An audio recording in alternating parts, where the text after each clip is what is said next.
Bismillahirrahmanirrahim. Assalamualaikum warahmatullahi wabarakatuh.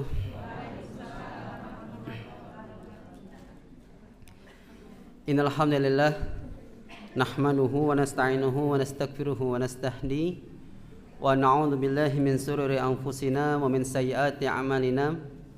May yahdihillahu fala mudhillalah wa may yudlilhu fala hadiyalah.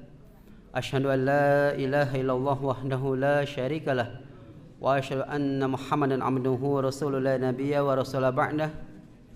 Allahumma shalli wa sallim wa barik ala nabiyyina Muhammadin sallallahu alaihi wasallam wa ala alihi wa sahbihi wa man tabi'al huda ila yaumil qiyamah. Para hadirin kiram, usikum wa nafsi taqullah wa qad fazal muttaqun. Qala Allah Ta'ala fi kitabil karim, a'udzu billahi minasyaitonir rajim.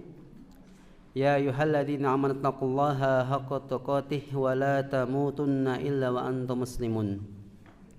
Wa qala aidan rabbi sholli sadri wa yassir li amri wahlul 'uqdatam min lisani yafqahu qawli.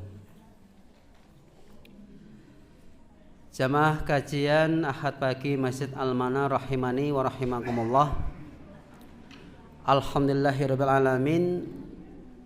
Mari untuk yang pertama-tama kita senantiasa memanjatkan syukur kehadirat Allah Subhanahu wa taala karena atas berkat limpahan rahmat, hidayah serta inayahnya sehingga kita sampai saat ini masih diberikan kesempatan oleh Allah untuk bersama-sama meningkatkan kualitas keimanan kita kepadanya, meningkatkan pemahaman kita tentang ajaran yang sangat mulia ini, dan tentunya kita juga mengharap ridha Allah Subhanahu wa taala dengan selalu menjalankan segala perintah-perintahnya serta berusaha sekuat tenaga meninggalkan segala larang-larangannya. Jamaah rahimahullah, tujuan adanya kajian sebenarnya tidak lebih dari 3 hal, atau mungkin saya mengatakan bisa lebih, tapi juga saya pribadi menyampaikan bahwa adanya kajian itu minimal itu harus mencapai 3 hal yang kita butuhkan. Yang pertama, adanya kajian itu adalah sebagai pengingat, sebagai pengingat. Pengingat dari apa? Pengingat dari apa yang kita lupa. Manusia itu kan tempat salah dan lupa, Bapak Ibu.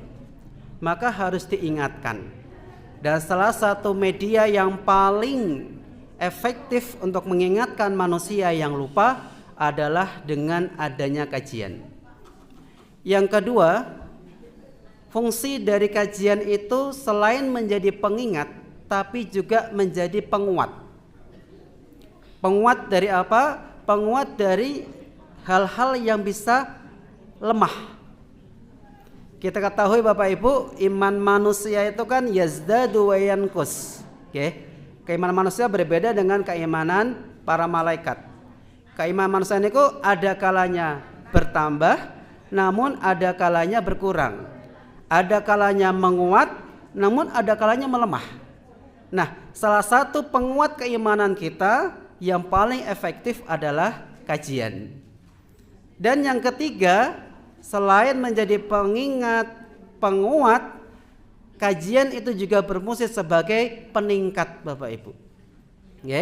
Peningkat dari apa? Dari hal-hal yang mungkin stagnan, hal-hal yang mungkin berkurang. Maka ditingkatkan dengan adanya kajian. Maka harapannya adanya kajian-kajian yang hadir ini, yang ada di sekitar kita ini dapat meningkatkan, meningkatkan ketaatan kita kepada Allah, meningkatkan pemahaman kita terhadap ajaran ini, dan meningkatkan hal-hal yang baik yang bisa jadi ini bisa menambah keridhaan Allah kepada kita semua. Maka Bapak Ibu yang hormati, disinilah fungsi utama adanya kajian. Jika suatu kajian ini bisa mencapai 3 hal ini, maka insya Allah kajiannya barokah, Bapak Ibu.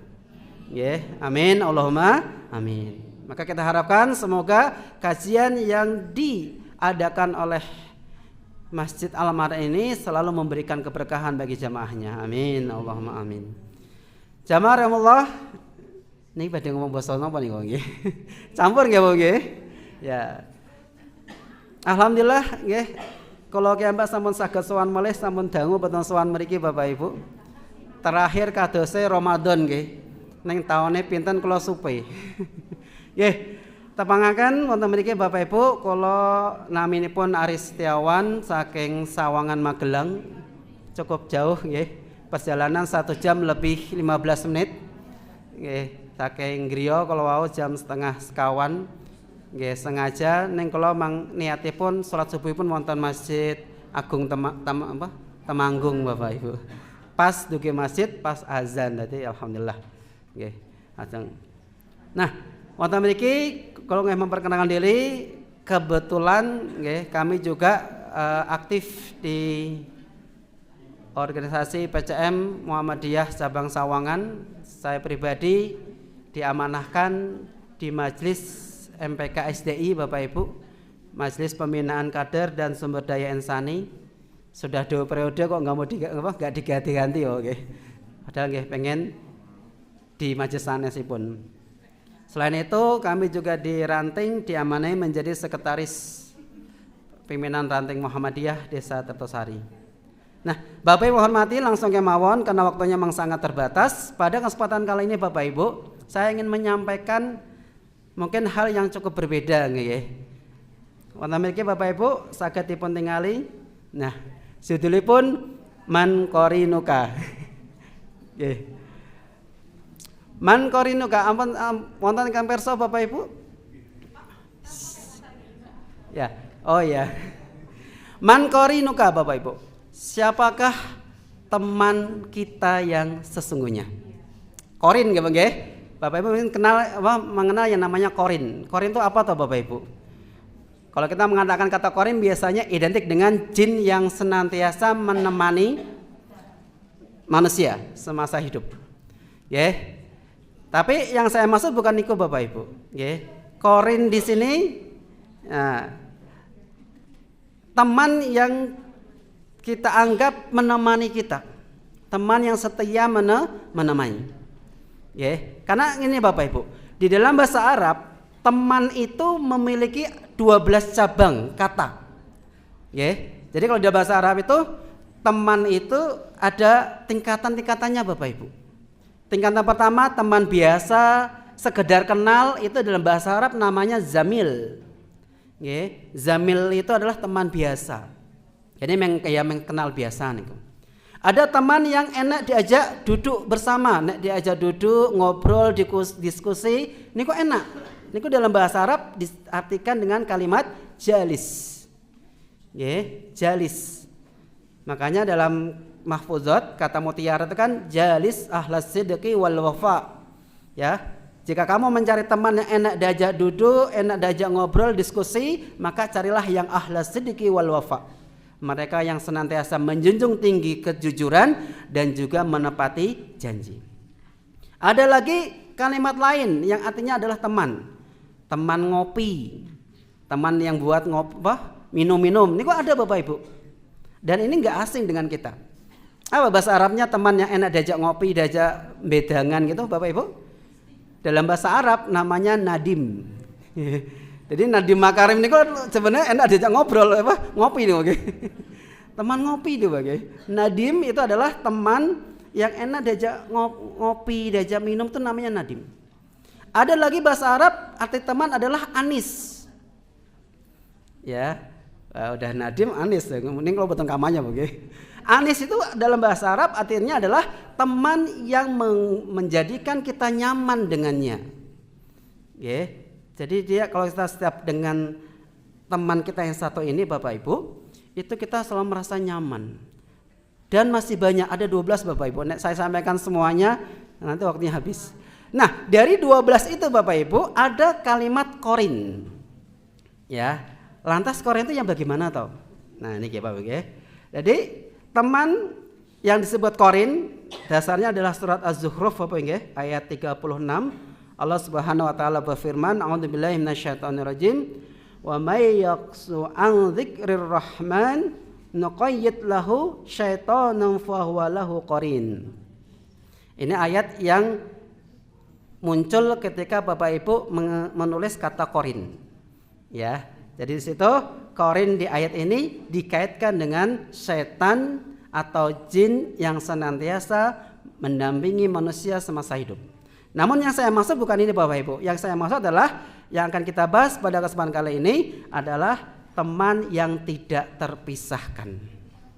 Ini korin Bapak Ibu. Jadi kalau kita punya teman yang dari masa kecil sampai besar atau mungkin ketika remaja sampai tua tidak terpisahkan, maka itu disebut dengan korin. Jadi dia identik dengan jin, okay? Nah, pertanyaannya, siapakah teman kita yang tak terpisahkan itu Bapak Ibu? Nanti kita bisa merenung bersama-sama Bapak Ibu. Ini kita jadikan sebagai ajan untuk bertafakur. Sebenarnya korin kukis siapa toh? Nah, Bapak Ibu yang kami hormati, berbicara tentang korin, teman yang tidak terpisahkan, manusia itu ditemani 3 teman sekaligus Bapak Ibu. Sebenarnya kita punya 3 teman. Ya, ini teman sekaligus. Siapa aja Bapak Ibu? Yang pertama, 3 teman manusia itu kalau saya menyebutnya dengan kalimat harben. Nanti kita jelaskan mungkin ya satu-satu. Yang pertama harben, yang kedua anis, dan yang ketiga adalah amsol. Ini teman kita Bapak Ibu. Ya. Nanti kita perkenalan bareng-bareng. Mungkin ada yang sudah sadar, ada yang ternyata. Nah, yang pertama Bapak Ibu yang kalau hormati, harben. Teman kita yang satu ini Bapak Ibu, dia memiliki karakteristik. Yang namanya teman itu mesti punya sifat Bapak Ibu, punya ciri khas. Apa ciri khasnya? Yang pertama Bapak Ibu, teman kita yang pertama yang satu ini itu sifatnya sering menuntut. Sadar atau tidak kita sadari, teman kita yang satu ini selalu menuntut Bapak Ibu. Menuntut waktu kita untuk dihabiskan untuknya. Menuntut waktu kita untuk menuntut pemikiran kita untuk fokus kepadanya. Pokoknya nuntut terus Bapak Ibu. Bahkan dari kita lahir, teman kita yang satu ini sudah menuntut. Ya, sudah menuntut.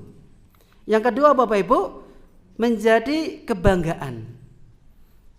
Kenapa saya katakan kebanggaan? Ini sebenarnya ya kebanggaan Bapak Ibu. Ketika kita ditemani oleh teman kita yang satu ini Bapak Ibu, ini kadang menjadi kebanggaan, menjadi suatu prestasi tersendiri. Menjadi prestasi tersendiri. Bahkan kalau kita kemanapun pergi, tidak ditemani oleh teman kita yang satu ini, kadang merasa kurang Bapak Ibu. Gak sempurna, kadang ada yang hilang. Ya. Dan yang ketiga Bapak Ibu, kalau kita tidak hati-hati dengan teman kita yang satu ini, dia bisa melenakan, bisa menipu kita. Ya, ada teman yang seperti ini Bapak Ibu. Ya, ketoknya bagus, niat ketoknya niatnya baik, tapi ternyata kalau kita tidak hati-hati, teman ini melenakan. Ada yang sudah tahu Bapak Ibu siapakah teman kita yang satu ini? Harben. Apa itu harben? Harta benda Bapak Ibu. Sadar pada Bapak Ibu, harta itu menuntut. Sadar nggih? Dari kita lahir itu baru procol lahir itu sudah nuntut. Nek lahir teng rumah sakit wes njaluk dana yang rasite. Apa meneh nek sesar. Nggih.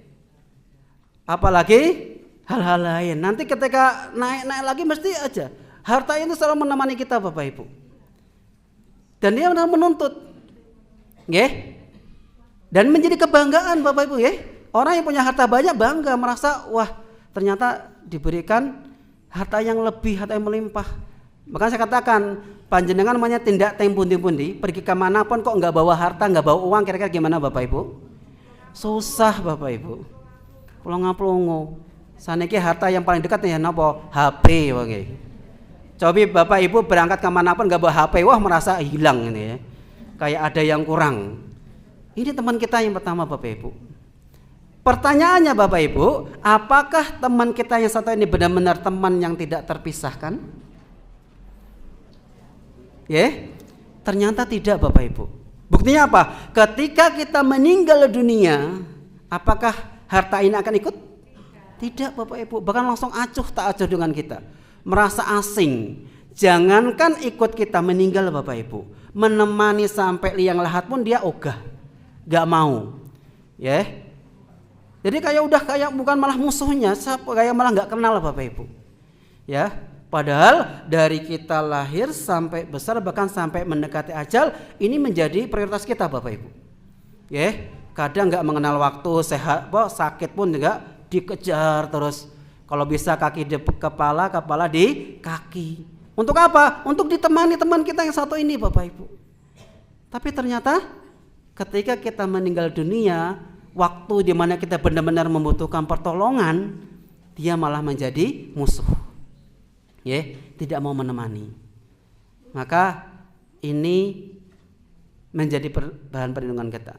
Apakah ini adalah korin kita, teman kita yang terpisahkan atau tidak? Itu yang pertama Bapak Ibu yang kami hormati. Yang kedua Bapak Ibu, nah di sini penjelasannya nggih. Teman manusia yang satu ini memiliki sifat menuntut. Selalu beberapa, kalau enggak memukul rata nggih, beberapa dari kita terkadang menomorsatukan ini Bapak Ibu. Nggih. Ngoten niku. Makanya kadang kita melihat di luar sana banyak orang yang menghalalkan segala cara Bapak Ibu. Untuk apa? Untuk ditemani teman kita yang satu ini. Nek mau menerabas haram ya terabas saja, padahal ternyata ini bukan korin kita Bapak Ibu, bukan teman kita yang sesungguhnya. Yang kedua Bapak Ibu, nah niki, teman yang kedua adalah yang disebut dengan anis. Kalau dalam bahasa Arab memang anis itu teman yang nyaman ya, membuat kita yang nyaman. Gimana karakteristiknya Bapak Ibu? Nih, ada 3 juga Bapak Ibu. Ya. Anis itu yang pertama, dia butuh perhatian. Ya. Jadi teman kita ini memang butuh perhatian kita Bapak Ibu. Ya. Bahkan menjadi simbol kebahagiaan. Dengan adanya teman ini, kita kadang merasa bahagia, merasa lengkap hidup kita. Ya, merasa lengkap. Namun juga di samping itu melelahkan. Mengapa melelahkan? Karena memang ini Bapak Ibu terikat dengan diri kita. Pertanyaannya, siapakah teman kita yang kedua ini? Anak istri. Kalau yang suami nggih, yang istri ya anak suami. Ini teman kita teman nggih? Kira-kira benar nggak Bapak Ibu? Butuh perhatian mboten? Benar, butuh perhatian Bapak nggih. Ketika kita nggak memberikan perhatian, mesti geger Bapak nggih. Ini nggak harmonis. Bahkan menjadi kebahagiaan ketika umumnya menikah, kemudian punya anak, ini kan menjadi bahagia Bapak Ibu, menjadi pelengkap. Nggih. Namun gini ke Bapak Ibu nggih, melelahkan. Kenapa? Ya kita harus benar-benar mempertanggungjawabkan teman kita ini. Nggih, diperhatikan. Nggih. Baik lahir maupun batin. Dan ini melelahkan Bapak Ibu. Nggih. Maka kalau kita tidak diniatkan dengan ibadah kepada Allah, ya nggih, jadinya sia-sia Bapak Ibu. Nggih. Mendidik pasangan, mendidik anak itu kan tidak mudah, nggih. Tidak mudah. Ya, makanya di sini kita harus bisa mengenali. Nggih. Mengenali anak pasangan kita, anak-anak kita Bapak Ibu. Nah, pertanyaan selanjutnya, apakah teman kita yang kedua ini adalah teman yang terpisahkan, yang tidak terpisahkan? Ternyata juga masih belum tepat Bapak Ibu. Meskipun lebih baik daripada yang pertama tadi Bang ya. Kalau teman yang pertama ketika kita wafat, ketika meninggal itu langsung tidak mengenal kita Bapak Ibu. Kalau yang satu ini Bapak Ibu masih mending. Mendingnya apa? Masih mau mengiringi kita, menemani kita sampai liang lahat, masih lebih baik. Ya. Nah, nggih hanya sampai ke liang lahat Bapak Ibu. Tidak lebih dari itu. Adakah dari panjenengan nggih sing pasangane pertanyaan ke situ, tak melu dikubur ngoten. Kan enggak ada nggih. Sesayang-sayang kita kepada anak, kepada pasangan kalau meninggal ya sudah. Ya, hanya sebatas sampai mengiringi ke liang lahat. Niki Bapak Ibu. Maka pertanyaan saya, apakah ini koreng kita, teman yang tidak terpisahkan? Ternyata masih belum Bapak Ibu. Nah, kemudian ya, yang ketiga adalah teman kita yang disebut dengan Amsal. Siapakah Amsal? Yang pertama Bapak Ibu, disadari atau tidak, teman kita yang satu ini itu kurang perhatian. Kenapa Bapak Ibu? Kadang kita untuk memperhatikan teman kita yang satu ini itu kadang butuh waktu. Butuh waktu untuk berpikir, butuh waktu untuk menyadari. Butuh waktu, padahal makanya kurang perhatian. Yang kedua, sering diremehkan Bapak Ibu. Padahal ini teman kita loh, teman kita yang satu ini sering diremehkan. Artinya apa? Engkau wae, atau mungkin kayak kok nggak terlalu menjanjikan dan seterusnya. Dan yang ketiga, tidak membuat nyaman Bapak Ibu teman kita yang satu ini. Nah ini ada 3 Bapak Ibu. Siapakah teman kita yang satu ini? Amsal? Nah, amal soleh. Laras pada Bapak Ibu. Amal soleh ini Bapak Ibu sebenarnya teman kita juga Bapak Ibu sama-sama hidup. Namun pada kenyataannya di beberapa kasus teman kita ini kurang perhatian. Atau siapa apa? Kadang diremehkan. Mama ini pun ketika kita masih sehat, kita masih muda, apakah amal soleh itu sudah menjadi prioritas kita? Tidak semua Bapak Ibu. Terbukti kalau kita melihat di kajian manapun, kalau nggak menyampaikan kajian aja, niku kadang yang hadir di kajian niku adalah malah yang sudah usianya di atas 30 tahun, 40 tahun Bapak Ibu. Artinya apa? Untuk sampai ke tingkat kita memperhatikan teman yang satu ini membutuhkan waktu yang tidak sebentar. Kadang malah diremehkan. Gimana diremehkannya? Sok wae salatnya wis tuwa ngene Emang bisa jamin kita sampai tua? Atau mungkin tadi contoh di acara kantor Bapak Ibu. Kalau tak tanglet, biasanya pun Bapak Ibu yang masuk ke kotak infak niku sing abang, biru, ijo, nama malah coklat. Sing napa Bapak Ibu? Saya ikhlas ya niku. Padahal Bapak Ibu kita menika nek ke masjid taklim, ke masjid niku biasanya nek sing kakung niku ngagemipun nggawa topi, mboten topina apa mboten peci Bapak Ibu. Lah pecinan to nggih? Maka kan kedai harusnya yang masuk ke masjid yang berpeci to nggih. Uang yang berpeci itu sing pinten Bapak Ibu. Nah ini kan jadi kesannya diremehkan Bapak Ibu. Alah infak sing saikhlas wae. Sing penting ikhlas niku Bapak Ibu. Kan sadar atau tidak kita sadari ini diremehkan Bapak Ibu. Diremehkan. Padahal kalau untuk teman kita yang satu, yang dua tadi, kadang kita lepas saja Bapak Ibu beli motor harga berapa Bapak Ibu? NMAX terbaru turbo di atas 30 juta tuh kayaknya enteng aja Bapak Ibu. Gampang. Tapi ketika infak 30 juta mesti mikirnya berkali-kali. Kalau bisa untuk teman kita yang satu ini nanti aja dah gitu ya. Jadi makanya diremehkan Bapak Ibu. Dan satu hal lagi, tidak membuat nyaman. Bayangkan Bapak Ibu kenapa saya mengatakan nyaman? Panjenengan di saat seperti ini yang harusnya jenengan mungkin di rumah masih nyantai.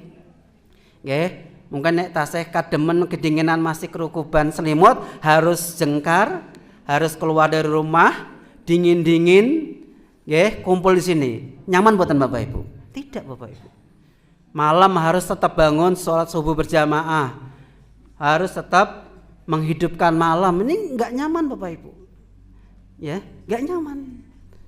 Tapi ternyata Bapak Ibu, teman kita yang ketiga ini justru malah dialah yang peduli terhadap kita. Dialah yang tidak akan terpisahkan terhadap kita Bapak Ibu. Artinya apa?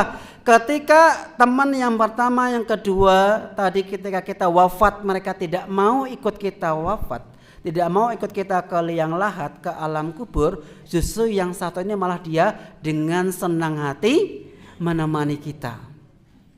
Padahal semasa hidup diperlakukan kurang baik Bapak nggih. Kurang diperhatikan, diremehkan. Tapi malah ketika kita meninggal, ya, dia yang menemani kita Bapak Ibu. Ya. Siapakah dia? Amal soleh. Ya. Amal soleh Bapak Ibu. Ini teman kita sebenarnya Bapak nggih. Teman kita. Dan kenyataannya memang seperti itu kita Bapak Ibu. Nggih. Kepada teman kita yang ketiga ini kadang ya inilah yang kita perlakukan.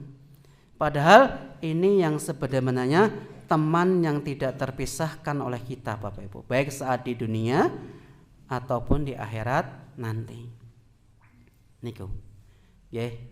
Nah, monggo kita renungi bersama Bapak Ibu. Nggih, amal soleh. Nggih. Amal soleh lah yang akan menemani kita. Jamaah rahimahullah, Bapak Ibu yang kula hormati. Di sini ya, kata kuncinya adalah amal soleh yang akan memudahkan pelakunya memasuki surga Bapak Ibu. Ya. Jadi amal soleh ini yang akan menemani kita, bahkan menjadikan kita mudah untuk masuk ke dalam surga. Ya. Ini Bapak Ibu. Bukankah kita dibolehkan meminta surga kepada Allah. Walaupun pada hakikatnya masuk tidaknya kita ke dalam surga Allah itu bukan karena amalan kita, tapi karena ridho Allah Subhanahu wa taala, karena rahmatnya. Makanya ada ajaran meminta doa itu diawali dengan Allahumma inna nas'aluka ridho'uka wal jannah. Ridho'uka dulu Bapak Ibu. Meminta keridhaannya Allah. Kenapa? Dengan Allah ridho kepada kita, itu akan menjadikan kita mudah memasuki surganya. Yeah.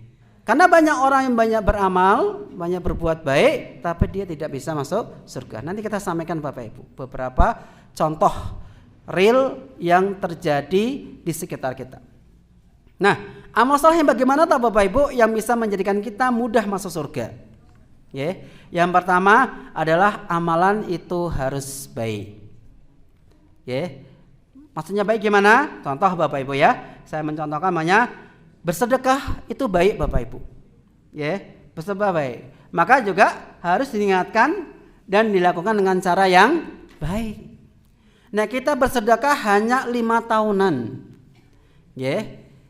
Ketika mau maju pilkada itu jadi kurang baik Bapak Ibu, ya. Karena niatnya apa? Ada embel-embelnya nih kok, ya. Niki. Jadi emang kebaikan amal soleh itu memang harus didasari dengan niat yang baik juga Bapak Ibu.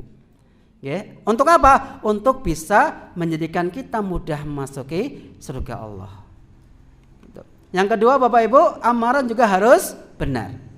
Ya, sudah baik dan juga benar. Nah ini, ya. Jadi kayak tadi, kalau sedekah itu kok malah niatnya malah nyogok supaya memilih kita, jadi nggak benar Bapak Ibu. Walaupun ini adalah sedekah, bagi-bagi di pinggir jalan, sembako dan seterusnya, tapi ternyata apa?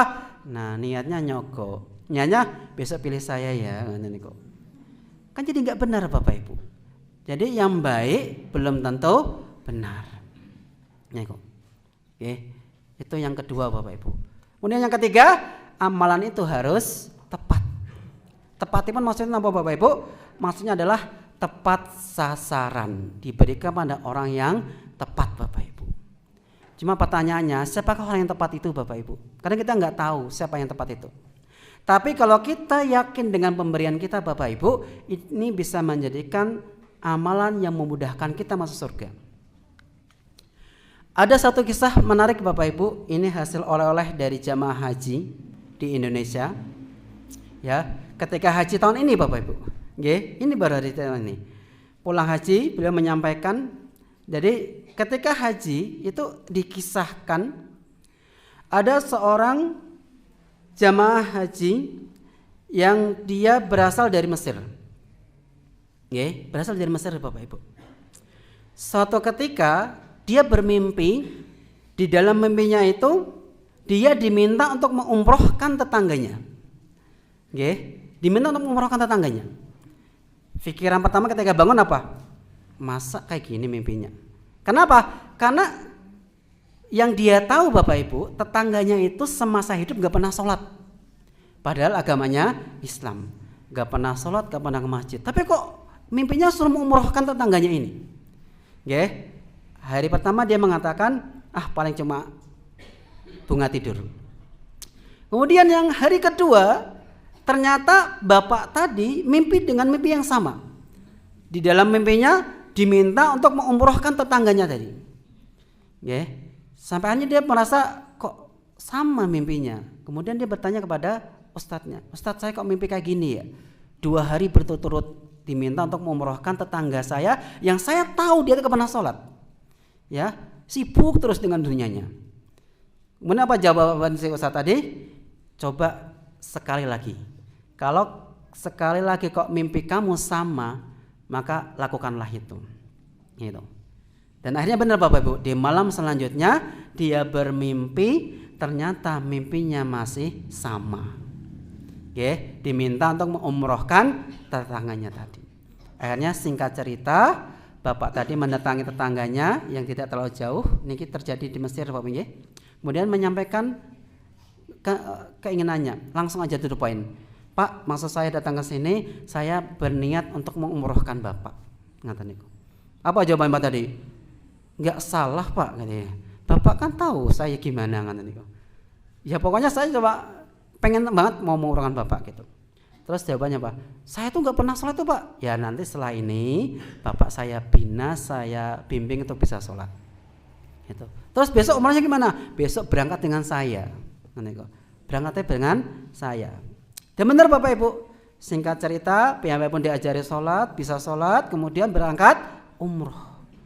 Ketika sampai di Madinah, biasa, melakukan ritual sholat di Masjid Nabawi dan seterusnya Bapak Ibu.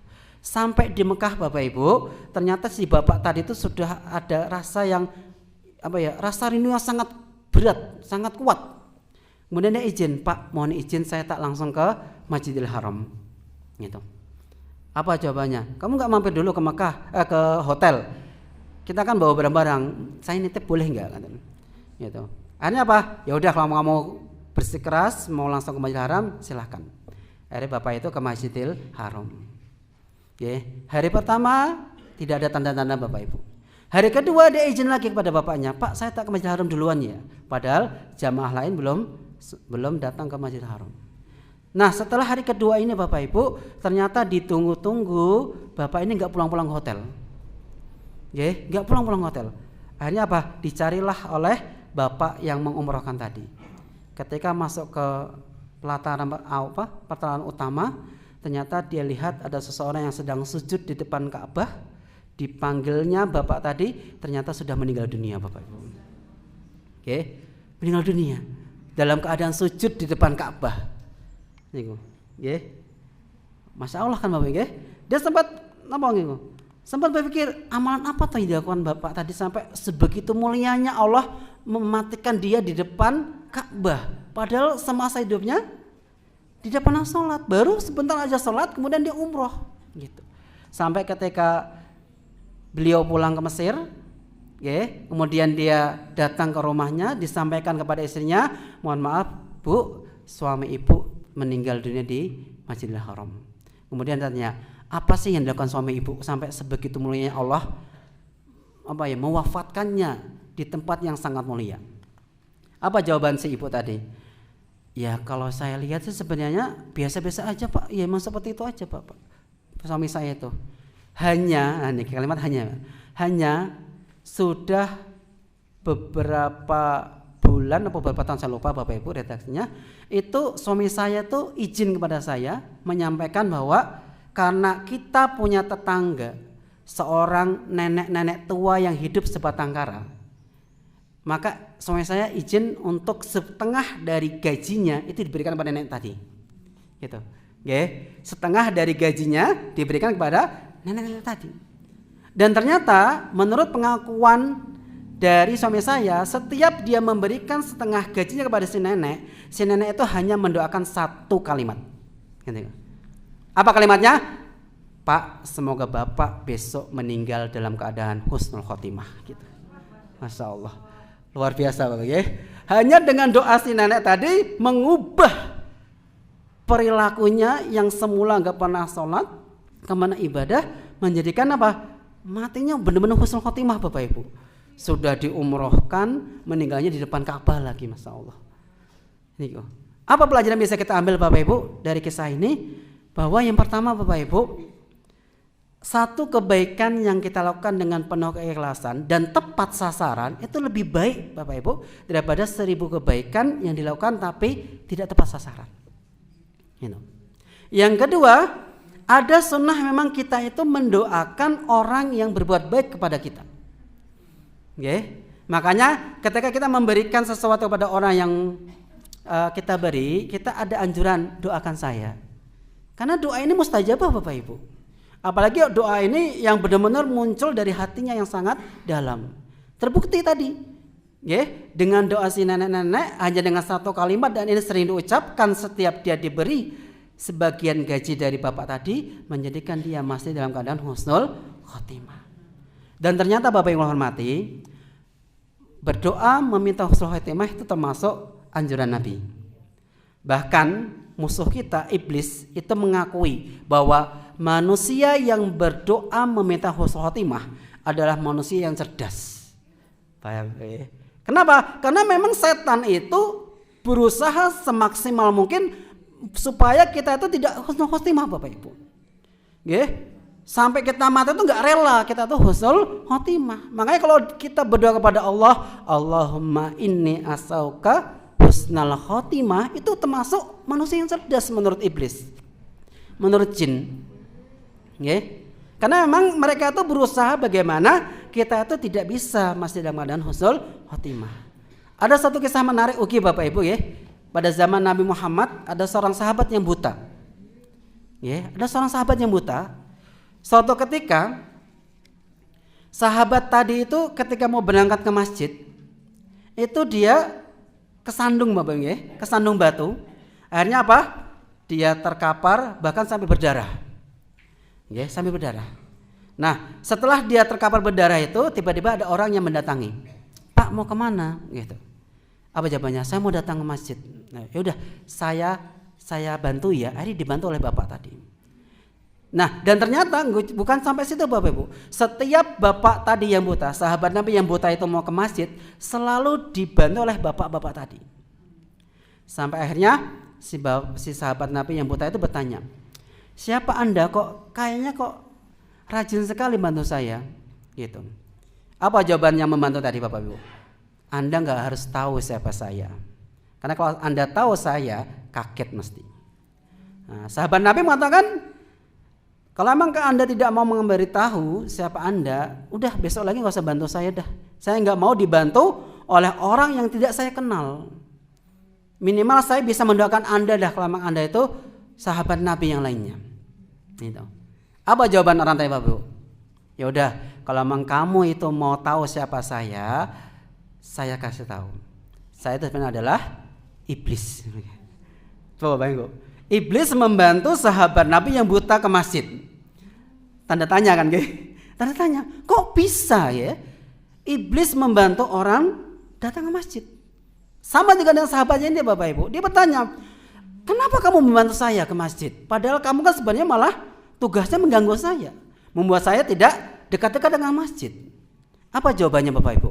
Benar, memang tugas utama saya adalah mengganggu kamu, mengganggu umat manusia untuk jauh-jauh dari masjid. Cuma ingat gak kamu, hai sahabat Nabi, namanya pun sinten? Abdullah bin Umi Maktum. Ingat gak ketika kamu jatuh pada saat beberapa yang lalu itu? Ketika kamu jatuh, itu saya mendengar malaikat itu berkata, wahai Abdullah bin Umi Maktum, setengah dari dosamu diampuni. Saya mendengar itu, maka saya nggak rela nanti kalau kamu jatuh 2 kali, berarti habis dosamu, gitu. Bayangkan dong ya, saking nggak relanya dosanya diampuni oleh Allah, dia sampai apa? Bagaimana caranya sahabat ini nggak jatuh lagi, gitu ya. Makanya dibantu terus, jangan sampai jatuh, jangan. Ada nggak orang ngasih ngerti Bapak ya?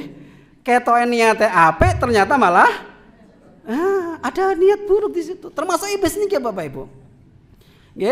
Ternyata dia tuh nggak rela dengan kita tuh dosanya diampuni. Makanya kalau nggak tahu ini kan kita merasa apa? Biasa-biasa aja. Padahal memang ternyata memang tipe musyihat setan seperti itu Bapak Ibu. Maka semenjak itu dia nggak mau tuh dibantu. Biarkanlah saya tuh dengan tertatih-tatih ke masjid. Kenapa? Ternyata memang ke masjid itu satu langkah menghapus dosa, satu langkah mengangkat derajat kita Bapak Ibu. Niku. Kan Masya Allah nggih. Makanya kadang kita ketika tahu hal seperti ini merasa malu Bapak Ibu nggih. Kenapa orang yang buta aja dia tidak pernah meninggalkan masjid. Nah, kita yang dilahirkan tidak buta, normal, sehat, kadang untuk datang ke masjid itu malah berat Bapak Ibu. Padahal itu bisa menjadi lantaran kita diampuni dosanya Bapak Ibu. Nah ini iblis Bapak Ibu ya. Ketoe niate bantu, ternyata dia hanya nggak rela dosa kita diampuni. Nah, milo jamaah rahimahullah, Bapak Ibu yang hormati, mari kita merenung sejenak tentang beberapa amal-amal soleh kita yang barangkali selama ini yang saya sebutkan tadi Bapak kita mungkin terkadang kurang memberikan perhatian. Salat yang penting salat ra kudu jamaah umpamipun kemudian sedekah sing penting sedekah ra kudu akeh atau lain sebagainya. Monggo Bapak Ibu, belum ada kata terlambat untuk kita supaya apa? Bisa meningkatkan kualitas dan kuantitas amal soleh kita. Kenapa? Karena memang pada hakikatnya amal soleh inilah yang menjadi teman kita yang tidak terpisahkan Bapak Ibu. Walaupun mungkin pada kenyataannya Bapak Ibu kita sering merasa nggak nyaman. Sudah kita yang sering nabung kok tiba-tiba nanti ada orang yang membutuhkan, kita akan merasa kok suwe nabung kok toko penak men jaluk man gitu. Itu kan nggak nyaman Bapak Ibu. Tapi insya Allah kalau ini adalah kita niatkan sebagai amal soleh, ini bisa menjadi lantaran. Termasuk kisah tadi Bapak Ibu seorang yang dari Mesir itu juga bisa. Ada lagi kisah lain Bapak Ibu, seorang Majusi Bapak Ibu. Padahal jelas-jelas Majusi ini jelas-jelas Majusi. Itu pernah ada seorang tuh yang bermimpi, namanya pun Abdullah bin Al-Mubarak kalau nggak salah Bapak nggih. Dia bermimpi untuk menyampaikan salam kepada orang tadi, dari Nabi Muhammad. Jadi mimpi bertemu Nabi Bapak Ibu. Mimpi bertemu Nabi, kemudian di situ Nabi menyampaikan sampaikan salam kepadanya dan katakan bahwa Allah meridhoinya. Makanya mengatakan kayak gitu. Padahal dia adalah Majusi Bapak Ibu. Ternyata Bapak Ibu ketika ditanya ada satu kebaikan dia yang membuat Allah ridho. Apa kebaikannya? Kebaikannya adalah suatu malam ada seorang perempuan yang sering menghidupkan lampu di depan rumahnya dan ketika dia tahu ada seorang wanita menghidupkan lampu, dia matikan lagi, dia hidupkan lagi, matikan lagi, sampai akhirnya apa? Dia buntuti si ibu tadi. Buntuti si ibu tadi napa toh jangan dia mau mencuri hartaku gitu. Sampai di depan di rumahnya ternyata si ibu tadi punya anak 3 dan semuanya sedang kelaparan. Kelaparan dan dia enggak mau minta ke tetangganya yang Majusi tadi karena tahu dia adalah Majusi. Tapi setelah itu dia datang kepada ibunya, kemudian dia ikut saya ke rumah, dibawakan kebutuhannya, kemudian diberikan, anaknya disuruh makan.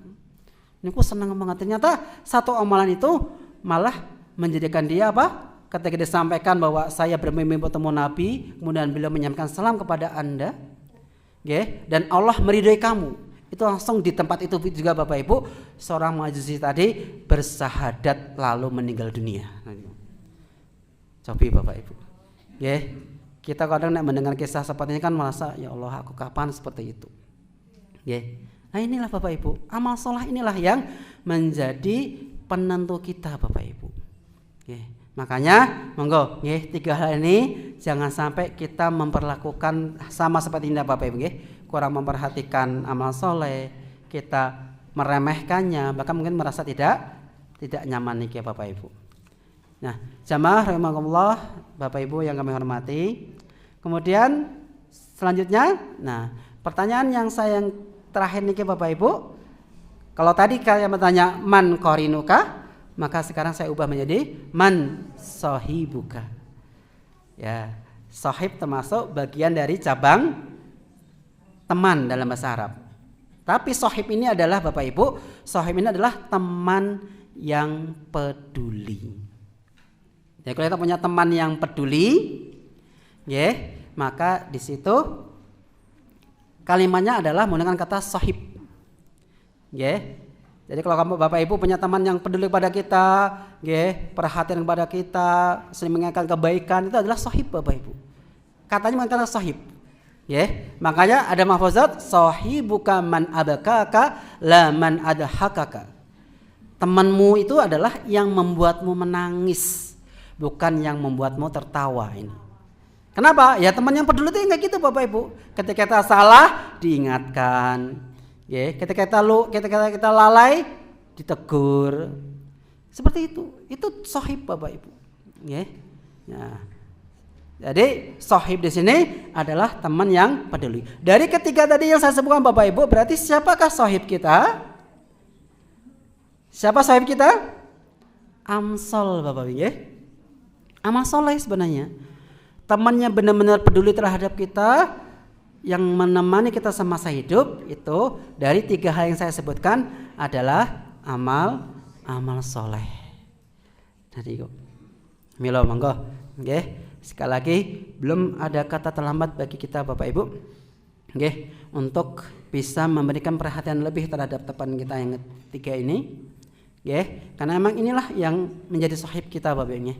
Teman yang benar-benar peduli dunia akhirat itu adalah amal soleh, nggih, bukan lainnya. Bahkan dengan amal soleh itu sendiri bisa juga menjadikan teman kita yang tadi, yang pertama kedua bisa ikut kita, nggih, ikut kita ke alam barzah. Dengan amal soleh harta benda bisa menjadi teman kita Bapak Ibu. Ya, dengan amal soleh anak istri juga bisa menjadi teman kita. Maka kuncinya di amal soleh ini Bapak Ibu. Ya, makanya tidak heran kalau besok, ya, dalam satu riwayat dikatakan sebelum kita meninggal itu Allah akan menampakkan segala amal perbuatan kita Bapak Ibu.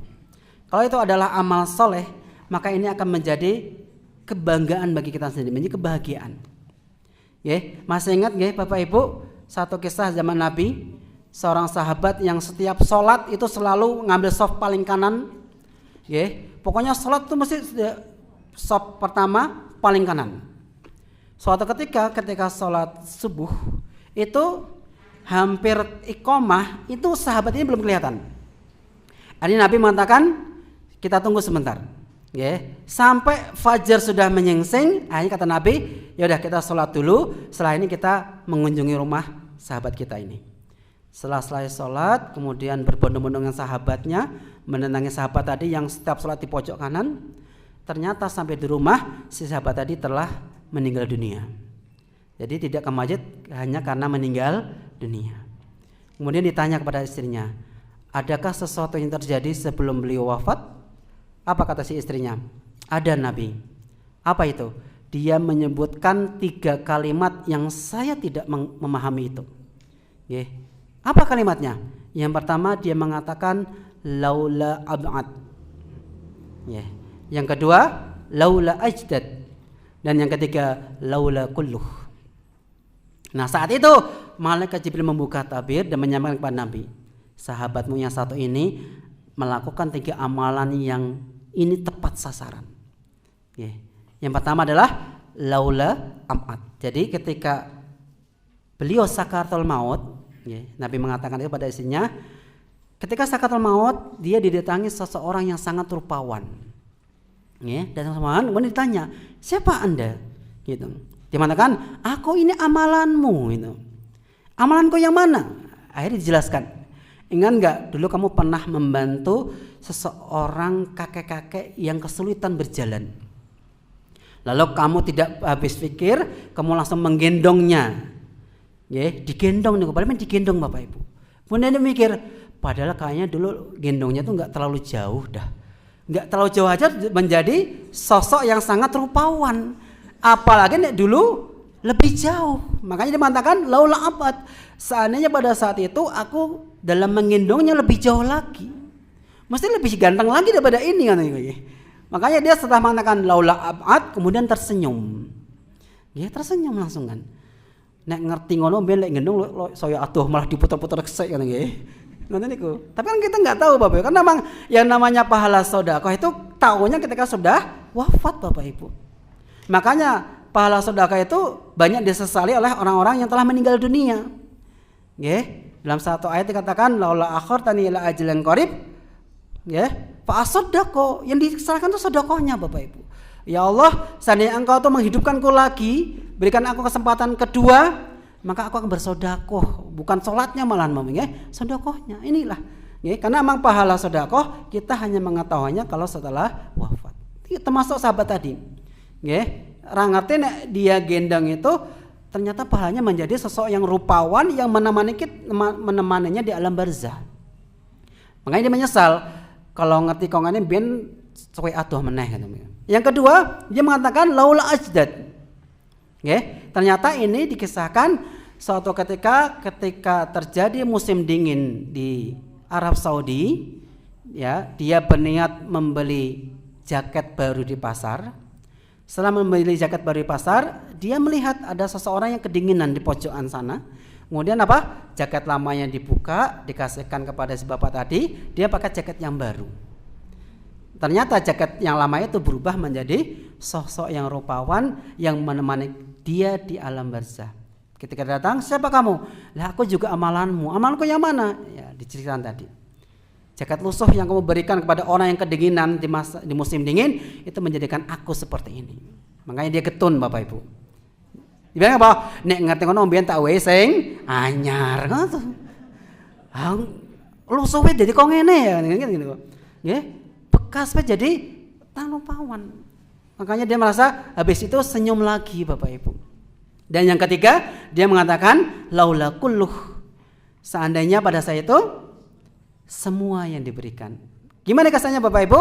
Suatu ketika dia mau makan, tiba-tiba ada yang mengetok pintu, kemudian dia menyampaikan bahwa dia belum makan beberapa hari dan minta sebagian dari makannya itu diberikan padanya. Akhirnya apa? Diajak masuk. Makannya dibagi dua, setengah bapaknya, setengah dirinya sendiri. Dan ketika wafat ditampakkan lagi, kamu siapa lagi? Aku juga amalanmu. Amalanku yang mana? Ingat nggak kamu pernah bagi makanan? Dia mikir, padahal yang bagi setengah. Ini ketemu nota wehke kabeh nonton. Ya. Makanya dia mengatakan laula kulluh nek ngerti ngono, biyen tak wehke kabeh.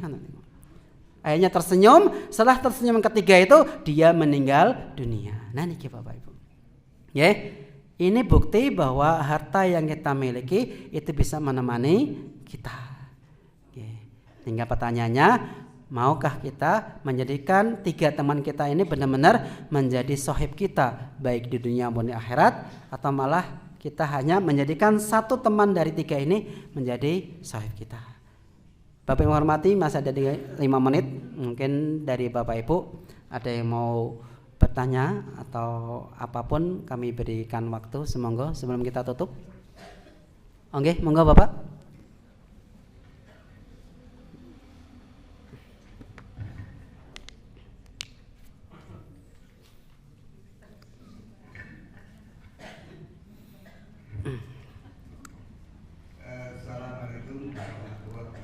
Waalaikumsalam warahmatullahi wabarakatuh. Langsung saja ke pertanyaan.